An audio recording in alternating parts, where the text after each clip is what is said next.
नमस्कार, लोकतंत्र 2013 में आप सभी का स्वागत है। मैं हूं प्रीति। छत्तीसगढ़ में चुनाव प्रचार कल शाम खत्म हो गया। अब सभी बड़े नेता राजस्थान, दिल्ली, मध्य प्रदेश और मिजोरम का रुख कर रहे हैं। ऐसे में आइए नजर डालते हैं अब तक की सुर्खियों पर।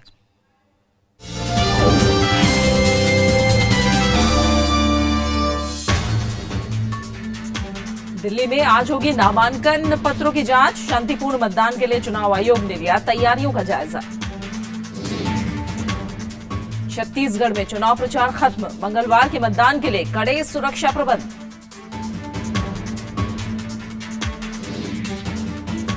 मिजोरम में चुनाव प्रचार ने पकड़ा जोर। सोनिया गांधी की रैली आज।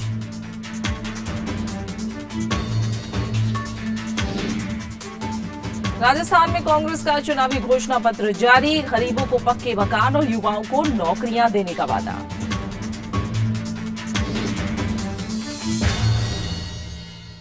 और शुरुआत करेंगे छत्तीसगढ़ की खबरों के साथ।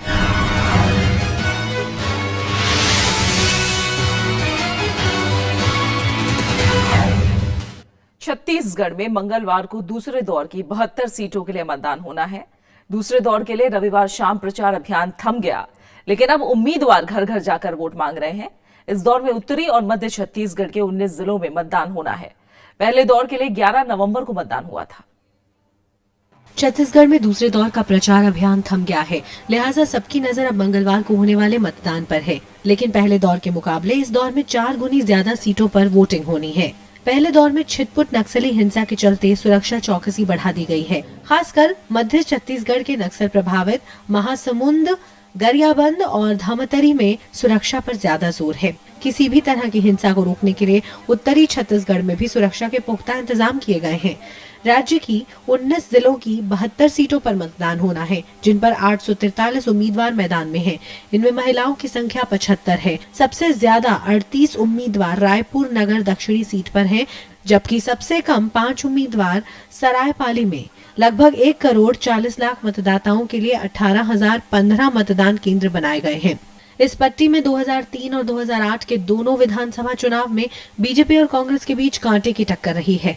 राज्य की दोनों अहम पार्टियों को उम्मीद है कि जनता इस बार उनके पक्ष में वोट करेगी। पिछले चुनाव में इन 72 सीटों में सत्ताधारी बीजेपी और कांग्रेस को बराबर 35-35 सीटें मिली थी, जबकि 2 सीटों पर बीएसपी ने कब्जा किया था। 2003 के चुनाव में भी बीजेपी और कांग्रेस के बीच अंतर मामूली था। 2003 से 2008 के बीच राज्य में कांग्रेस ने खाते में तकरीबन 2% वोट जोड़े, वहीं बीजेपी के खाते में 1% वोट जुड़े, जबकि बीएसपी ने करीब 1.5% की बढ़त बनाई। Bureau report, Rajya Sabha TV. Naxal प्रभावित जशपुर जिले में शांतिपूर्ण मतदान के लिए सुरक्षा के कड़े बंदोबस्त किए गए हैं। जिले की संवेदनशील और अति संवेदनशील बूथों पर खास चौकसी बरती जा रही है। जशपुर की डीएम एसएस केन से राज्यसभा टीवी संवाददाता कृति मिश्रा ने तैयारियों पर खास बातचीत की।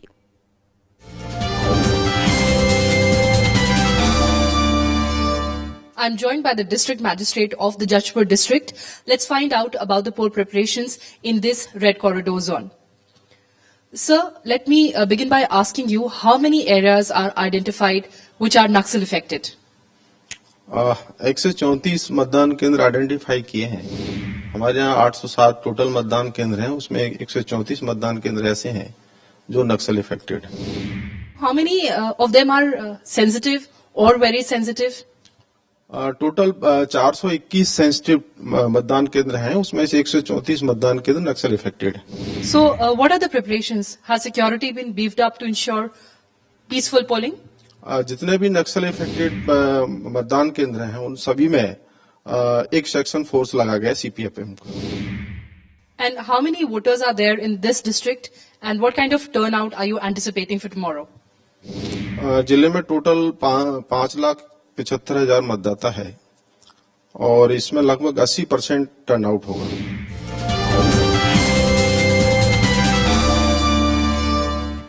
तो कल होना है दूसरे दौर का मतदान छत्तीसगढ़ के अंदर। बाकी इंतजाम कैसे हैं जानने के लिए हम रुक करेंगे अपने संवाददाता अरविंद कुमार सिंह का, जो इस समय रायपुर में मौजूद है। अरविंद जी, पहले दौर में सुरक्षा बहुत बड़ी चुनौती थी क्योंकि नक्सल प्रभावित इलाका था।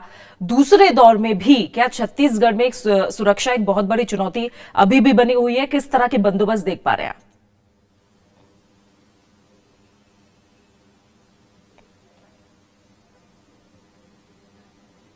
अरविंद जी, आवाज आ रही है आप तक?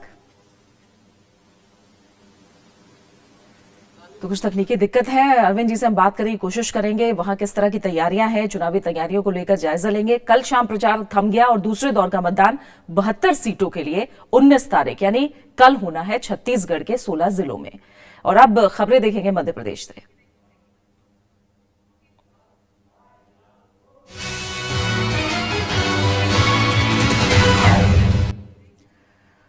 तो मध्य प्रदेश में आपको बताएं कि छत्तीसगढ़ में चुनाव प्रचार खत्म होने के बाद अब राजनीतिक पार्टियों का पूरा जोर मध्य प्रदेश की तरफ लग गया है, जहां 25 नवंबर को मतदान होना है। बीजेपी के प्रधानमंत्री पद के उम्मीदवार नरेंद्र मोदी की आज मध्य प्रदेश में 4 रैलियां हैं। सबसे पहले वो बुंदेलखंड के छतरपुर और सागर में चुनावी सभा करेंगे। इसके बाद वो गुना और भोपाल में भी चुनावी रैलियां करेंगे। मतदाताओं से राज्य में एक बार फिर शिवराज सिंह चौहान की अगुवाई में बीजेपी की सरकार बनाने की अपील नरेंद्र मोदी करेंगे।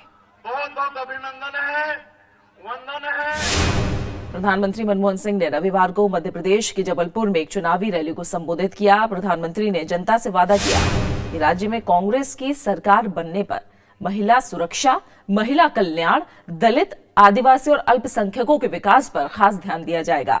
प्रधानमंत्री ने कहा कि राज्य के युवा वर्ग में निराशा का माहौल है और राज्य सरकार इस निराशा को दूर करने में नाकाम रही है।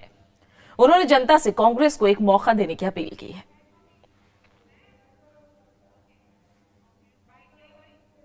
हमारा विकास ऐसा होगा जिसमें समाज के कमजोर तबकों, खासकर महिलाओं और बच्चों की जरूरतों का खास ख्याल रखा जाएगा। हम अपने नौजवान भाई बहनों की शिक्षा और उनके स्किल डेवलपमेंट पर पहले से कहीं ज्यादा जोर देंगे। और कल छत्तीसगढ़ में दूसरे दौर का मतदान होना है। क्या सुरक्षा बंदोबस्त है, कैसी तैयारियां हैं, जानने के लिए हम एक बार फिर से रुक करेंगे। अरविंद कुमार सिंह हमारे संवाददाता रायपुर में मौजूद हैं। अरविंद जी, इस दौर में क्या बड़ी चुनौती चुनाव आयोग के सामने है? नेक टू नेक मुकाबला है, ये तो हम जानते ही हैं, लेकिन अभी भी एक बड़ा इलाका है जहां सुरक्षा एक बड़ी चुनौती है। किस तरह की तैयारियां आप चुनाव आयोग की तरफ से देख रहे हैं? प्रीति, देखिए, जो छत्तीसगढ़ के जो कुछ इलाके अभी भी हैं जहां नक्सलवाद प्रभावित हैं और वहां के लिए खास तौर पर केंद्रीय सुरक्षा बलों की तैनाती की गई है। और 5 इलाके ऐसे हैं प्रीति जहां के लिए जो है सीनियर आईएएस ऑफिसर्स को ओएसडी के रूप में तैनात किया गया है। और सुरक्षा के लिए जहां तक है कि जो स्थानीय पुलिस के अलावा भी कुछ और राज्यों की पुलिस बुलाई गई है। और जो इलाके जहां जहां सीमाएं हैं अलग प्रांतों की, चाहे उड़ीसा की सीमा हो, चाहे वो थोड़ा सा हिस्सा है जहां उत्तर प्रदेश की सीमा है, झारखंड की सीमा है, उन पर बहुत खास चौकसी जो है बरती जा रही है ताकि नक्सलियों का मूवमेंट नहीं हो। और इस तरह के अरेंजमेंट जो है खासतौर पर किए गए हैं प्रीति जी। अरविंद जी, कड़ी चौकसी। अब मुकाबले की अगर बात करें, चुनावी समीकरणों की बात करें, बस्तर में हम जानते हैं कि बीजेपी का कब्जा रहा था पिछली बार। यहां जो बाकी इलाका है, यहां हम जानते हैं कि मुकाबला बहुत ज्यादा कड़ा है। इस बार किस तरह के जितनी भी चुनावी रैलियां और तैयारियां आपने देखी, किस तरह के समीकरण निकलते आ रहे हैं? कितना दिलचस्प मुकाबला होगा इन सीटों पर?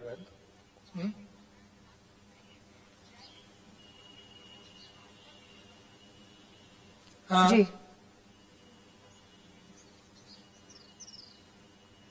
जी, अरविंद जी, अगर आवाज आ रही हो, मुकाबला बहुत दिलचस्प है। छत्तीसगढ़ की ये जो सभी सीटें हैं, 72 सीटों पर कह सकते हैं बहुत कड़ा और बहुत करीबी मुकाबला है। कितना दिलचस्प मुकाबला देखने को मिलेगा?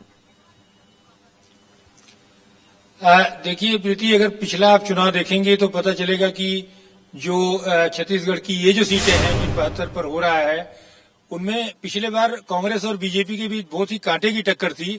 वो टक्कर वो पिछले बार से भी कहीं ज्यादा कांटे की है, क्योंकि जो बीएसपी है वो सिर्फ वो भी कहीं कहीं प्रभाव डाल रही, लेकिन पिछले चुनाव में उसे 2 सीटें मिली थी। बाकी जो 70 सीटें हैं उसमें 35 सीटों पर कांग्रेस और बीजेपी जीती थी। इस बार बहुत ही कांटे का मुकाबला है, क्योंकि रमन सिंह जहां 10 साल का सत्ता विरोधी रुझान को झेल रहे हैं, वही बहुत सारे सवाल अपनी जगह कायम है, चाहे वो बिजली का सवाल हो, किसानों का सवाल हो, या बेरोजगारी का बढ़ता हुआ सवाल है। ये सारा सवाल जो है रमन सिंह सरकार को काफी भारी पड़ रहा है जो प्रीति। जी अरविंद जी, बहुत बहुत शुक्रिया आपका। 72 सीटों पर कल मतदान है, पूरी तैयारियां चुनाव आयोग की तरफ से की गई और एक बेहद दिलचस्प मुकाबला यहाँ देखने को मिलेगा, क्योंकि जिन 72 सीटों पर कल वोटिंग होनी है उनमें से 35 बीजेपी, 35 कांग्रेस और 2 बीएसपी के खाते में है। इस बार भी यहाँ कांटे का मुकाबला देखने को मिल सकता है। मध्य प्रदेश की बाकी खबरों का रुख करेंगे। आपको बता दें कि यहाँ कांग्रेस चुनाव प्रचार अभियान समिति के अध्यक्ष ज्योतिरादित्य सिंधिया ने राज्य की बीजेपी सरकार पर लोगों को सुरक्षा दिला पाने में नाकाम रहने का आरोप लगाया है। रायसेन की भोजपुर विधानसभा सीट पर कांग्रेस के उम्मीदवार सुरेश पचौरी के समर्थन में एक रैली में उन्होंने कहा कि मध्य प्रदेश में सुरक्षा व्यवस्था की हालत बिगड़ गई है। राज्य सरकार की योजनाएं जमीनी स्तर पर पूरी तरह नाकाम रही हैं। ना शिक्षक सुरक्षित, ना पुलिस का अफसर सुरक्षित, ना महिला सुरक्षित, भ्रष्टाचार की चरम सीमा, बंदरबाट कर दिया है मध्य प्रदेश में। इनका तो एक ही सोच है कि दिखा दो सपना और सबका मान। मध्य प्रदेश में सतना जिले की मैहर विधानसभा क्षेत्र में विकास एक बड़ा मुद्दा है। स्थानीय लोगों की शिकायत सड़क, स्वास्थ्य और रोजगार की कमी को लेकर है, लेकिन इन सबके बीच राजनीति पर जाति का असर हावी नजर आता है। यहां मुकाबला बीजेपी और कांग्रेस के बीच है।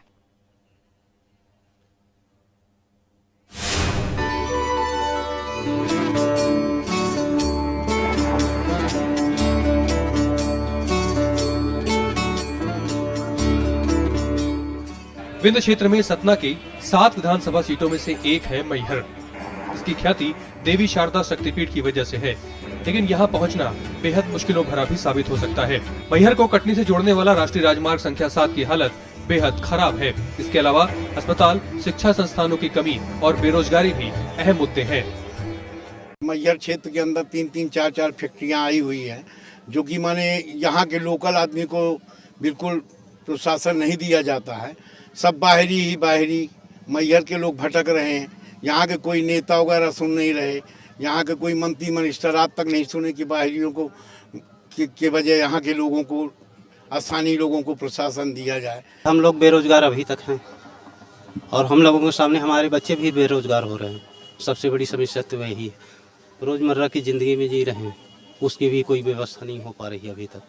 जो लोन वगैरह बताया जाता है वो टाइम पे होता नहीं है, उससे भी हम लोगों को बहुत सा विकास रुक जाता है। बीजेपी ने मौजूदा विधायक मोतीलाल तिवारी की जगह रमेश पांडे को यहाँ उम्मीदवार बनाया है। शारदा देवी के पुजारी रहे रमेश पांडे नामी चेहरा है, तो वहीं कांग्रेस ने 2003 में समाजवादी पार्टी से विधायक रहे नारायण त्रिपाठी को टिकट दिया है। सबसे बड़ी समस्या यहाँ के बेरोजगारों की है। बहुत पढ़े लिखे लोग यहाँ पे हैं, लेकिन उनको सही रोजगार नहीं मिल पा रहा है। दूसरी समस्या है कि हॉस्पिटल के बहुत कमजोर हॉस्पिटल है। तीसरी समस्या शिक्षा की है, और भी छोटी मोटी अनेक समस्या है, उनको लेके मैं जनता के बीच में जाऊंगा। मैहर से लेके कटनी तक पूरी रोड में 3 फीट 4 फीट के गड्ढे हैं। बरसात में ये रोड पूरी तरह बंद हो जाएगी। 50 किलोमीटर तक की दूरी तक के ग्रामीण क्षेत्र के लोग और NH7 के लोग मैहर पहुंच नहीं सकते। 2003 से पहले मैहर में हमेशा कांग्रेस का दबदबा रहा है, लेकिन 2003 के चुनाव में नारायण त्रिपाठी ने बीएसपी के वीरेंद्र कुशवाहा को हराकर इस सीट पर कब्जा किया। तो 2008 में बीजेपी के मोतीलाल तिवारी ने कांग्रेस के मथुरा प्रसाद पटेल को शिकस्त दी थी। बीजेपी और कांग्रेस ने जहां अपने पिछले दोनों उम्मीदवारों को बदलकर ब्राह्मण उम्मीदवारों पर दांव लगाया है, तो वहीं पटेल बहुल क्षेत्र होने की वजह से बीएसपी भी इस बार मुकाबले में कड़ी टक्कर दे सकती है।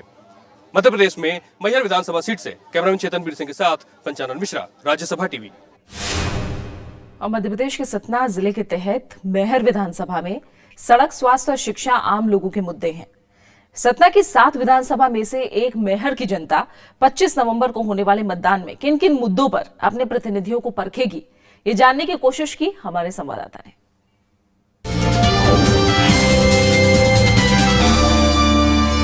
नमस्कार, मध्य प्रदेश विधानसभा चुनाव की इस खास कवरेज में आज हम हैं विंध्य के क्षेत्र मैहर में, और मैहर के लोगों से जानेंगे कि क्या हैं उनके स्थानीय मुद्दे, किनके आधार पर वो मतदान करने जा रहे हैं। आप बताएं कि मैहर में यहाँ पर सबसे बड़ा जो मुद्दा है वो क्या है, क्या दिक्कतें हैं आम जनता को? यहाँ पे सबसे बड़ा मुद्दा ये है कि यहाँ पे नेशनल हाईवे 7 है, जो कश्मीर से कन्याकुमारी सबसे बड़ा हाईवे कहलाता है, जो कि पिछले 5 वर्षों से गड्ढों में तब्दील है। यहाँ पे रोड में गड्ढे ढूंढना बहुत, मतलब गड्ढों में रोड ढूंढते हैं लोग कि यहाँ पे रोड हमें कहाँ मिले जो चल सके।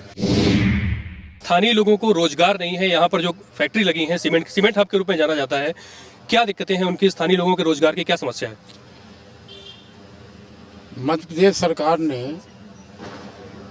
या कोई सरकार हो, पहले भी एक फैक्ट्री लगी कि हम 80% स्थानीय लोगों को रोजगार देंगे, लेकिन वहाँ कुछ नहीं हुआ। अब यहाँ 2 फैक्ट्रियाँ खुल गई, लेकिन यहाँ पर भी स्थानीय लोगों को रोजगार नहीं मिल रहा है।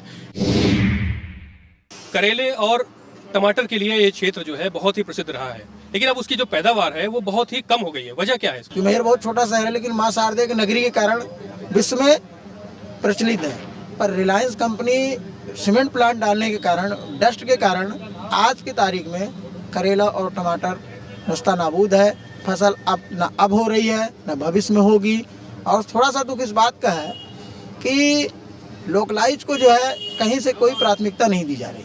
फसल यहाँ पर जो बड़ी होती थी वो उसका काफी नुकसान है। युवाओं से जानना चाहेंगे यहाँ पर शिक्षा के बारे में क्या यहाँ पर दिक्कतें हैं? एजुकेशनल इंस्टीट्यूट्स की काफी समस्या सुन रहे हैं, क्या मानना है आपका? यहाँ पे कॉलेजों की बहुत समस्या है अपने यहाँ पे। हमारे पे लोकल कॉलेज है यहाँ पे अपने RYPSU का, यहाँ पे और नबी का कॉलेज है, यहाँ पे मेडिकल कॉलेज है, यहाँ पे लोकल नॉन इंजीनियरिंग कोई भी कॉलेज नहीं। सबके बच्चों को पढ़ने के लिए भोपाल, इंदौर, ग्वालियर यहाँ जाना पढ़ना पड़ता है। ये थे जो मैहर के स्थानीय लोग, जिनका ये बताना था कि कई तरह की यहाँ पर समस्याएं हैं। हालांकि कुछ मामलों में जो है यहाँ पर जैसे बिजली हुई, उस मामले में यहाँ की स्थिति काफी बेहतर है। मैहर में कैमरामैन CB सिंह के साथ पंचानन मिश्रा, राज्यसभा TV।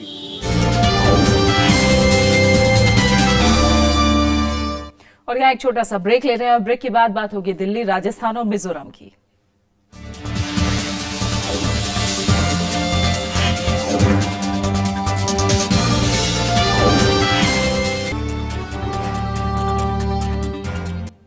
और अब दिल्ली की चुनावी सरगर्मियां।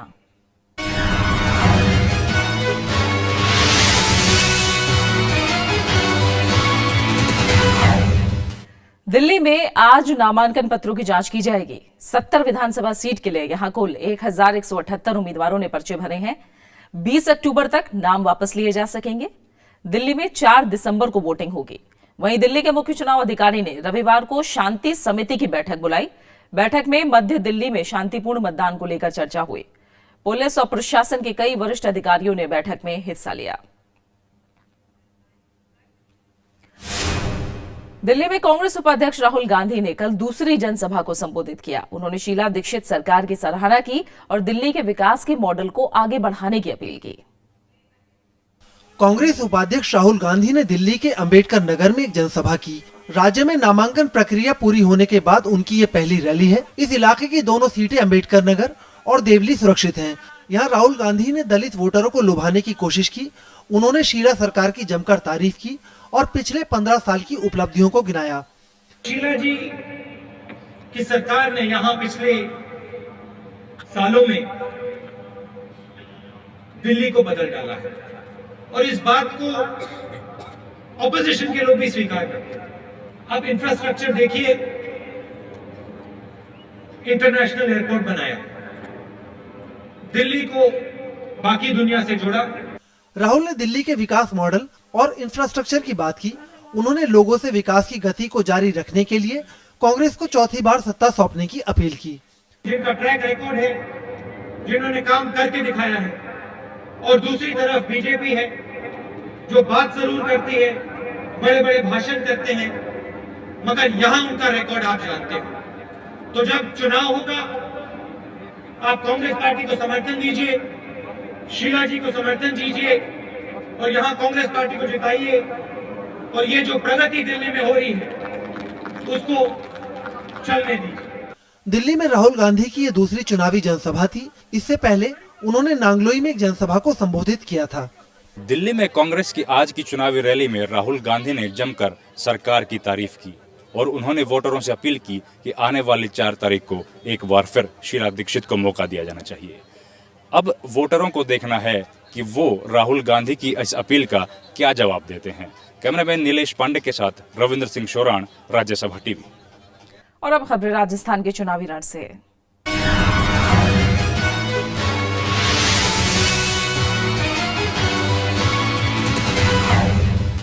राजस्थान में 1 दिसंबर को होने वाले विधानसभा चुनाव के लिए कांग्रेस ने घोषणा पत्र जारी कर दिया है। इसमें किसानों के लिए नियमित बिजली और गरीबों के लिए पक्के मकान समेत तमाम वादे किए गए हैं। कांग्रेस ने रविवार को राजस्थान के लिए घोषणा पत्र जारी किया। इसमें राज्य के हर तबके को लुभाने की भरपूर कोशिश की गई है। पार्टी ने दोबारा सत्ता में आने पर 5 लाख युवाओं को सरकारी नौकरी देने का वादा किया है। तो वहीं किसानों को उनकी फसल का उचित मूल्य दिलाने के लिए न्यूनतम समर्थन मूल्य पर फसलों की खरीद की पुख्ता व्यवस्था का भरोसा भी दिलाया गया है। इसके अलावा सामाजिक विकास को गति देने, दलित, पिछड़ों और अल्पसंख्यकों के कल्याण की योजनाओं के लिए ज्यादा धन मुहैया कराने की बात कही गई है।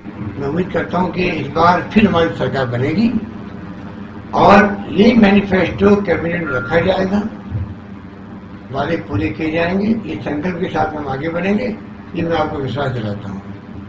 109 सूत्रीय घोषणा पत्र में कांग्रेस ने किसानों से नियमित बिजली देने का वादा किया है।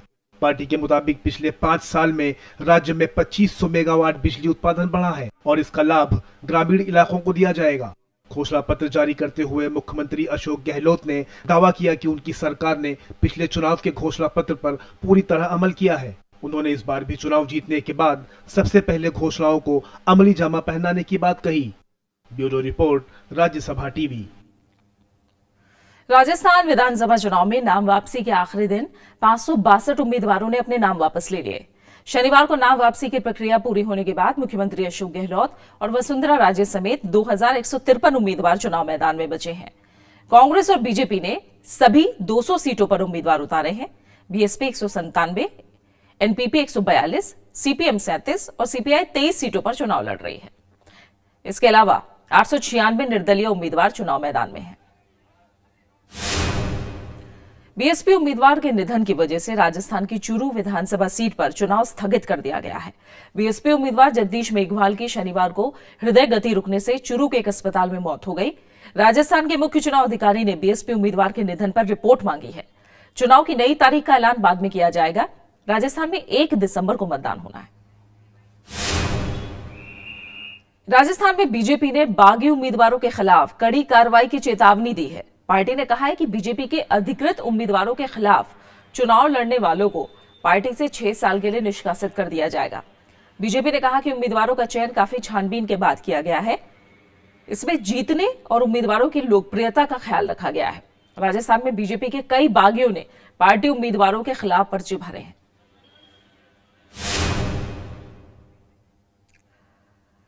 और आइए बात करते हैं मिजोरम की।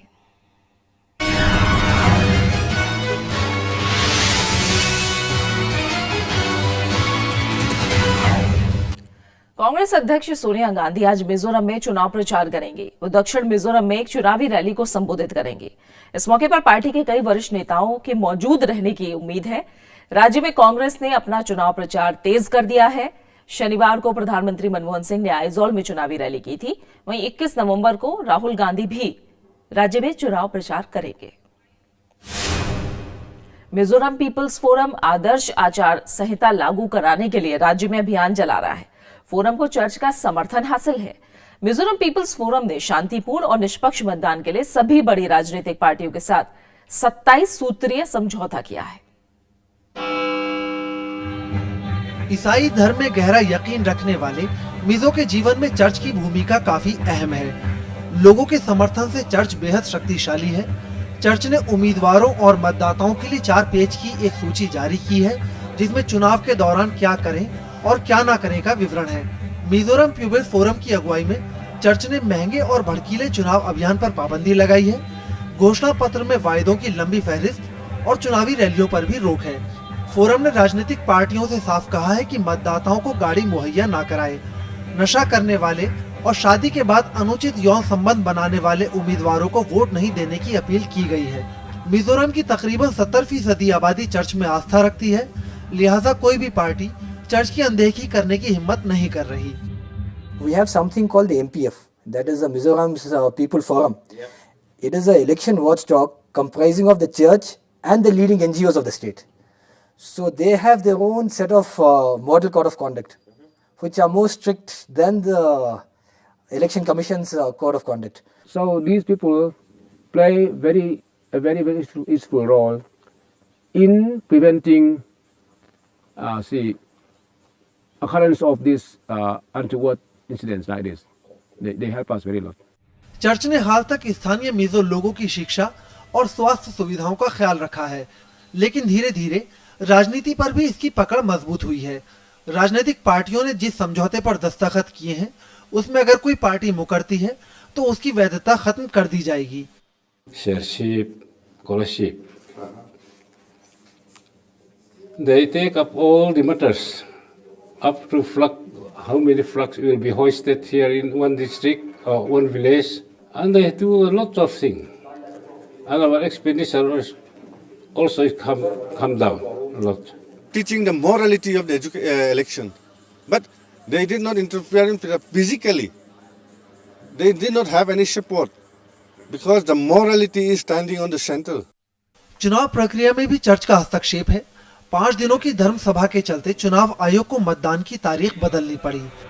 पहले मतगणना 8 दिसंबर को होनी थी, लेकिन रविवार होने के कारण उसे एक दिन बढ़ा दिया गया है। अमृतांशु रॉय, राज्यसभा टीवी, आइजोल। और इसी के साथ फिलहाल लोकतंत्र 2013 में इतना ही। दोपहर 1 बजे तमाम और चुनावी सरगर्मियों के साथ आपसे मुलाकात होगी। नमस्कार।